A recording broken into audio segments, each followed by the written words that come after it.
Our world has been thriving on energy for centuries, but not without consequence. Each time humans unlocked new ways to generate power, from wood to coal to oil, we propelled civilization forward with rapid progress. But with every advancement we made, consequences followed, quiet at first, slowly building over time. Those consequences have echoed through generations. We have harnessed the power of burning coal, oil, and gas, not only to light our homes and power our cars, but also to build the future we dream of. As human civilization grows, our needs grow too. Every step forward, every new invention, needs more energy. The more we build, the more power we need. Let's look at data centers. These are huge buildings filled with computers that store photos, run websites, stream videos, and power apps. Every time we use the internet, a data center is working hard in the background. A data center consuming 1 megawatt can power about 800 homes. Beyond individual data centers, there are supercomputers, machines designed to tackle some of the world's toughest problems. These giants can consume enough electricity to power around 17,000 homes. Then there are quantum computers, still in their early stages, which require special cooling systems to stay cold enough to function. These systems alone can use as much energy as 800 to 1,600 homes. Together, they show just how much power cutting-edge technology truly demands. But meeting this massive energy demand still depends heavily on fossil fuels. Coal, oil, and gas are burned every day to keep our digital world running. Smoke rises from endless chimneys, blanketing skies in gray. The smoke from these pollutes the air around us. Rivers turn dark from oil and gas spills. Cities glow brightly at night, yet beneath that light, our planet gasps for breath. This is the cost of energy born from fire, and it's a cost we cannot afford to pay anymore. But what if there was another way, a way that could rewrite the future of power itself? What if one massive structure could power half of Earth, forever, without causing pollution?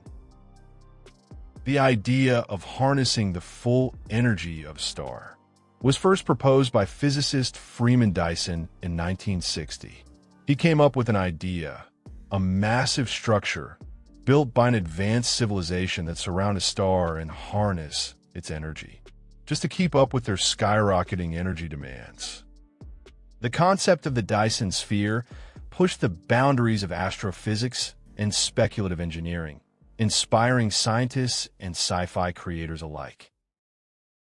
So, if humans were ever to build a structure as humongous as a Dyson sphere, the amount of stuff we'd need is absolutely insane.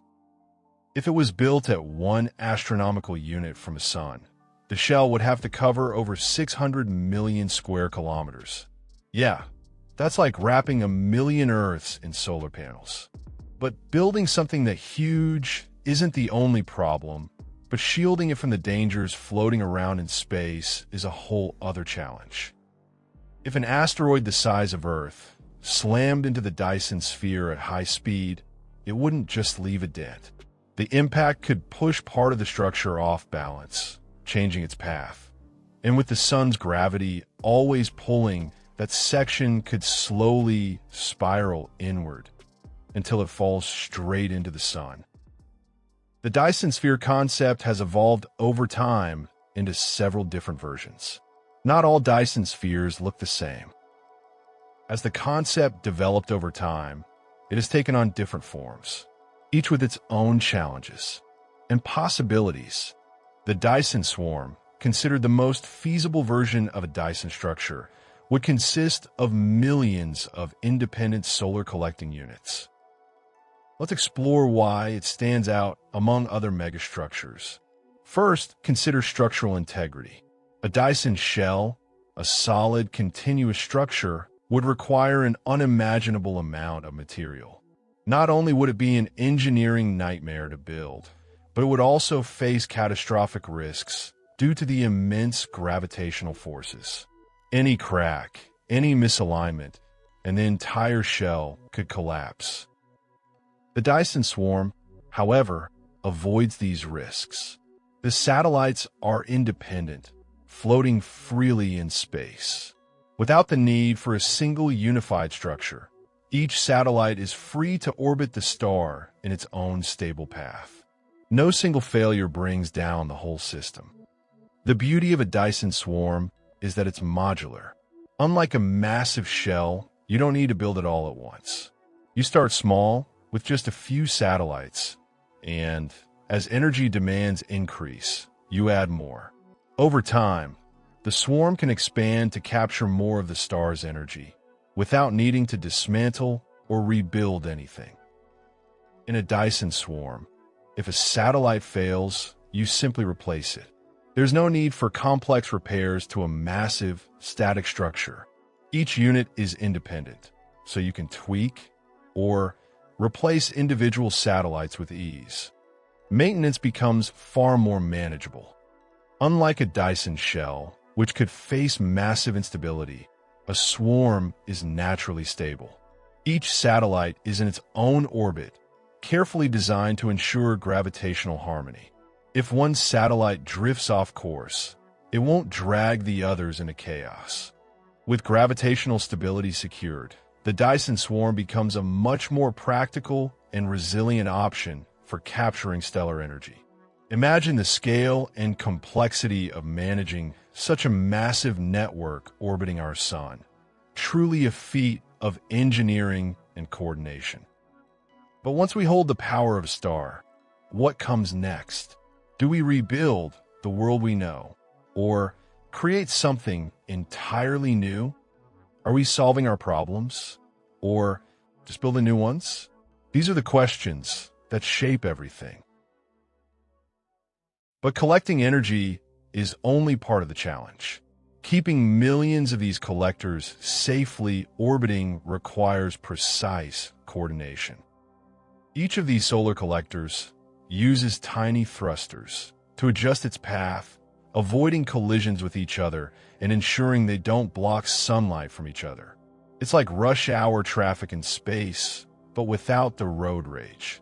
Once the energy is collected, it needs to be sent back down to Earth efficiently and safely. This is where microwave transmission comes in. Microwaves can travel long distances and pass through clouds and atmospheric disturbances better than lasers. To achieve this level of transmission performance, which surpasses that of laser beam, the microwave signals must be incredibly focused to avoid interference with satellites, airplanes, or even wildlife.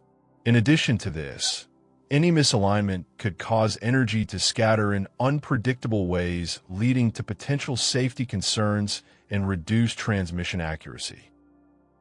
The electricity generated by each satellite would then be converted into microwave radiation using onboard microwave emitters.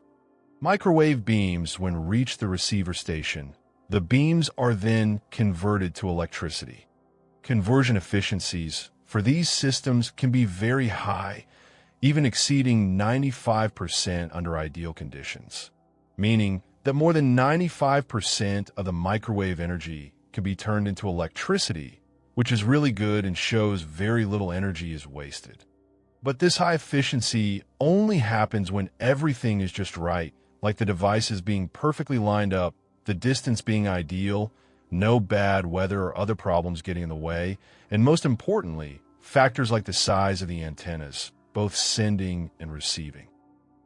Microwaves aren't the only way to send energy across space to the receiver station.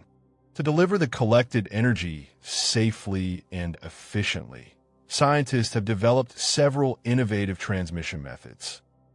One such method is a laser beam. This electricity collected needs to be transmitted back to Earth or space stations by feeding electricity to high-powered laser sources, which emit focused beams to deliver power wirelessly across millions of kilometers. These laser beams must be extremely precise to stay locked onto the receiving station. Even the slightest miscalculation in targeting can be dangerous. If the beam strikes a living being or structure, it could vaporize the target instantly. In fact, even a tiny directional error could cause the beam to miss the receiver by up to 150 kilometers. Since Earth travels through space at a speed of about 30 kilometers per second, the receiving station is never stationary. To keep the energy transmission accurate, advanced beam steering mechanisms are used. These systems constantly adjust the direction of a laser, ensuring it stays locked onto the fast-moving target with incredible precision. At the receiver station, they use specialized equipment to convert the laser beam back to electricity, which is distributed to the power grid. While lasers are effective for energy transmission, they aren't the only alternative. Another method involves fuel cells, devices that store and convert energy through chemical reactions. These can be great for smoothing out power supply fluctuations or storing energy on board during short periods of downtime. But fuel cells are bulky, heavy, which makes them unsuitable for space programs where every gram matters. Heavier systems are harder and more expensive to launch and maintain in orbit. Being bulky and heavy is not the only problem. These fuel cells require continuous supply of consumables, typically hydrogen or methanol, and oxidizers, which runs out eventually, need to be refilled, making fuel cells less practical for powering millions of small, autonomous solar collectors orbiting the sun. Together, these technologies could unlock a nearly limitless supply of clean energy, powering humanity's future like never before. With the launch of every orbital solar collector of a Dyson Sphere, we dim our sun slightly, just a fraction dimmer than before. This could cause a tiny, flickering anomaly against the backdrop of eternity. And if there are any intelligent beings out there, somewhere in the darkness, watching closely, they'll know we've begun. But the real question is, will it be an invitation to them? Thank you for watching till the end. I really appreciate you being here. If you found this video interesting, feel free to drop a like. Maybe share it with someone who might find this video interesting. Until next time, take care.